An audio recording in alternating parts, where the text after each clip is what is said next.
গণপতি বাপ্পা মৌরিয়া, মঙ্গলমূর্তি মৌরিয়া।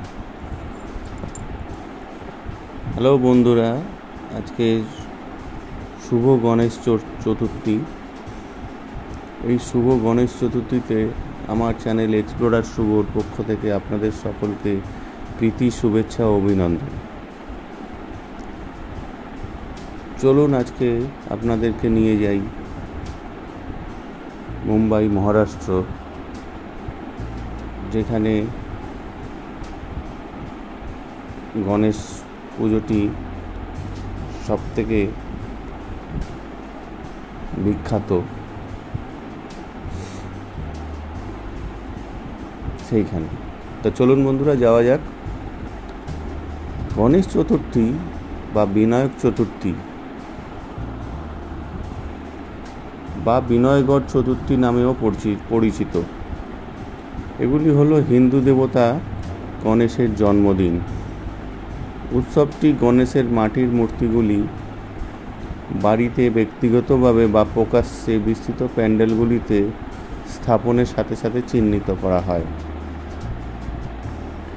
উৎসবটি পালনের মধ্যে রয়েছে বৈদিক স্তোত্র এবং হিন্দু গ্রন্থের জপ, আরতি, যেমন প্রার্থনা এবং ব্রত বা উপবাস, প্রতিদিনের প্রার্থনার নৈবেদ্য এবং প্রসাদ, যা প্যান্ডেলের সম্প্রদায়ের মধ্যে বিতরণ করা হয়।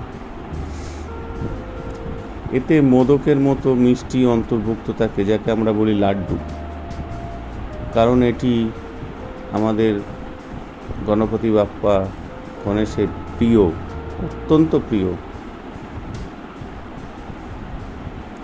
এই উৎসবটি শুরু হওয়ার থেকে দশম দিনে শেষ হয়, যখন মূর্তিটি সঙ্গীত এবং দলগত জপ সহ একটি প্রকাশ্য শোভাযাত্রায় বহন করা হয়। তারপর অনন্ত চতুর্দশী দিনে বিসর্জন নামে একটি নদী বা সমুদ্রের মতো কাছাকাছি জলে নিমজ্জিত হয়। এই 2024-এ শুধুমাত্র মুম্বাইতেই 1.5 লাখ মূর্তি, 1,50,000 মূর্তি নিমজ্জিত হয়েছে। তার মধ্যে সেখানে 5,000 পুলিশ প্রশাসন নিয়োগ করা হয়েছে মুম্বাইয়ের গভর্নমেন্টের সরকারের তরফ থেকে।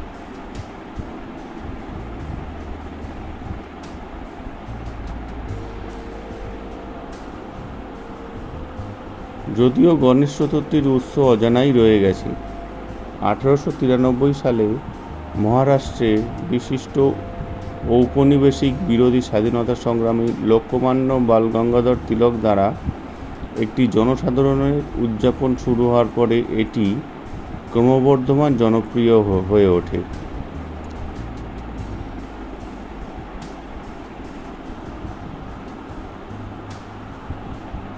এই পূজাটি গণেশকে নতুন সূচনার দেবতা বা আমাদের প্রথম পূজ্য গণেশের বাধা অপসারণকারীর পাশাপাশি জ্ঞান ও বুদ্ধিমত্তার দেবতা হিসেবে উদযাপন করে। এবং হিন্দুরা কেন বলছি, কোনো ধর্ম নয়, এখানে হিন্দু, মুসলিম, শিখ, পাঞ্জাবি, যত ধর্ম আছে সবাই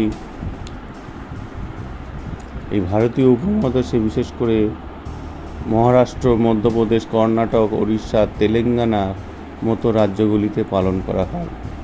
যেমন অন্ধ্রপ্রদেশ, তামিলনাড়ু, গোয়া, সেই সাথে নেপাল বা বিদেশেও এই পূজা খুব ধুমধামের সহিত পালন করা হয়। যেমন Australia, New Zealand, Canada, Singapore, Malaysia, Trinidad and Tobago, Guyana, Suriname, ক্যারিবীয় অঞ্চলের কিছুটা অংশ, ফিজি, মরিশাস ইত্যাদি ইত্যাদি অন্যান্য স্থানে এই হিন্দু প্রবাসীরা গণেশ চতুর্থী পালন করে থাকে।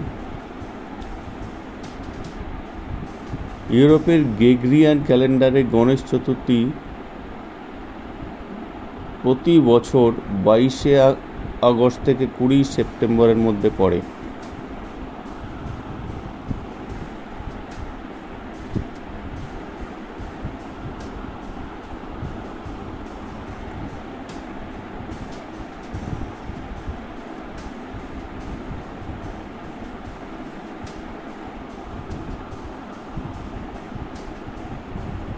এই গণেশ চতুর্থীতে আমাদের মাসের সূচনা হয়ে যায়। যেহেতু উনি প্রথম পূজ্য বিঘ্নকর্তা গণেশ, সেহেতু আমার তরফ থেকে সিদ্ধিবিনায়ককে আমার প্রার্থনা থাকবে আমার এবং আমার পরিবার বা আমার সকল ভারতবাসী বা সারা বিশ্বব্যাপী সকলের পরিবারকে ভালো রেখো, সুস্থ রেখো বাবা, এবং অবশ্যই তুমিও সুস্থ থেকো। আমরা তো সবাই নিজের পাওনাগুলি চিন্তা করে থাকি, আমাদের দেবতাদের থেকে আমরা সবসময় চেয়েই থাকি, কিন্তু আমরা কখনো ভাবি না যে ওনারা কেমন থাকে। তাই আমার একটা ছোট্ট কথায় আশা করি আপনাদের মনে ধরবে, কিন্তু অনেকের হয়তো এটা মনে ধরবে না। যাই হোক,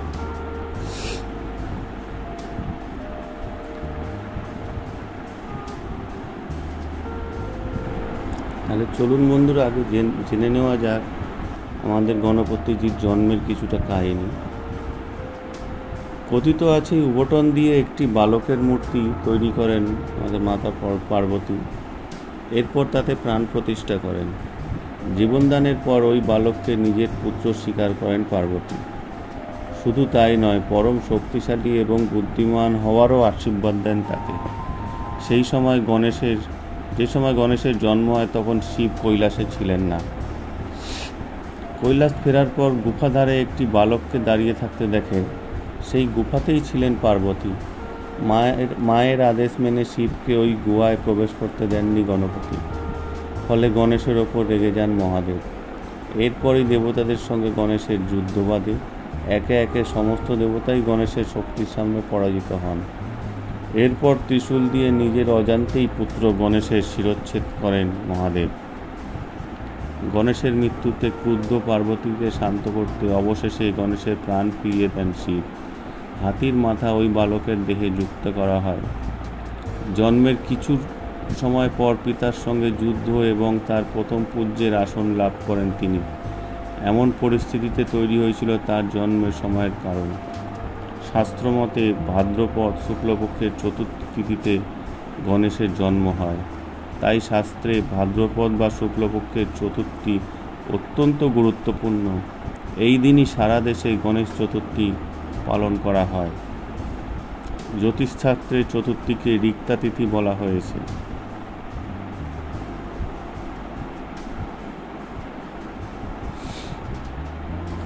এই মহারাষ্ট্রেই গণেশের একটা মন্দির আছে, সিদ্ধিবিনায়ক মন্দির। যেহেতু ওনার এক নাম সিদ্ধিদাতা গণেশ, সেই নাম অনুসারে ওনার নাম হয়েছে সিদ্ধিবিনায়ক মন্দির। এখানে নর্মাল দিনে প্রচুর ভক্তের সমাগম হয়, কিন্তু আজ এই গণেশ চতুর্থীতে পুরো বাঁধন ছাড়া উচ্ছ্বাস এবং খুব আনন্দের সহিত এখানে প্রচুর ভক্তের সমাগম হয়েছে। এখানে নর্মাল দিনে যা আর্নিং হয়, আজকের দিনে প্রায় 1 থেকে 1.5 ঘন্টা বা 2 ঘন্টার মধ্যে 30 থেকে 35 কোটি টাকা আর্নিং করে এই সিদ্ধিবিনায়ক মন্দির। এই ছিল আমার ছোট্ট একটি মুম্বাই ভ্রমণ গণেশ চতুর্থীতে।